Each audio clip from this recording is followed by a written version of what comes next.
Hi guys, কেমন আছো তোমরা? নিশ্চয়ই সবাই খুব ভালো আছো। আজ আমি বানাবো চিপস চাট। আর চিপস চাট বানানোর জন্য আমি এখানে 4 রকম ফ্লেভারের চিপস নিয়ে নিয়েছি।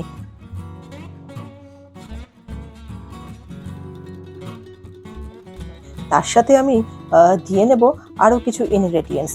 যেমন এখানে আছে পেঁয়াজ, কাঁচা লঙ্কা, আদা, টেস্টটাকে এনহ্যান্স করবে, টমেটো, ধনেপাতা কুচি, শসা কুচি।